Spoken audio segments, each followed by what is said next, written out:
Army chief اور DGISI کی وزیر اعظم ہاؤس آمد اجلاس میں سیکیورٹی اور خطے کی صورتحال پر بھی بات چیت ہوئی ہے۔ چائنا کے دورے سے متعلق اہم امور پر مشاورت ہوئی ہے۔ اجلاس میں اسد عمر، شاہ محمود قریشی، فواد چودھری کی بھی شرکت۔ آرمی چیف اور DGISI کی وزیر اعظم ہاؤس آمد وزیر اعظم عمران خان سے ان کی ملاقات ہوئی۔ اجلاس میں سیکیورٹی اور خطے کی صورتحال پر بھی تبادلہ خیال ہوا۔ مزید کن امور پر گفتگو ہوئی جاتی ہے، ہمارے نمائندے عمر جٹ ہمارے ساتھ موجود ہیں۔ جی عمر، بتائیے گا۔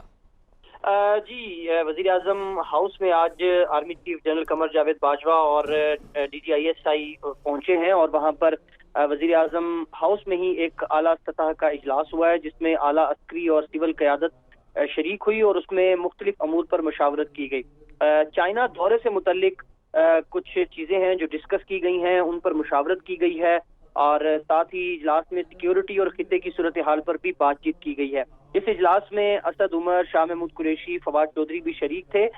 بنیادی طور پر جس طرح سے چائنا کا دورہ ہے، اور کل بھی ہم نے ایک خبر دی تھی کہ وزیر اعظم بڑے پر اعتماد ہیں، اور انہوں نے اپنے وزراء کو بھی اس دورہ چین کے حوالے سے کچھ ہدایات جاری کی ہیں۔ 3 فروری کو وزیر اعظم چائنا جائیں گے، اور یہ تمام تیاریاں جو دورہ چین ہے اس کے حوالے سے کی جا رہی ہیں۔ کل گزشتہ روز وزیر اعظم نے اپنے جو کیبنٹ کے لوگ تھے ان کے ساتھ بات کی اس حوالے سے، اور ان کو کچھ ہدایات دیں، اور آج وزیر اعظم ہاؤس میں آرمی چیف اور DGISI بھی شریک ہوئے، اور دیگر جو امور ہیں دورہ چائنا کے حوالے سے خصوصی طور پر ان کو زیر بحث لایا گیا۔ جی عمر، شکریہ آپ کا۔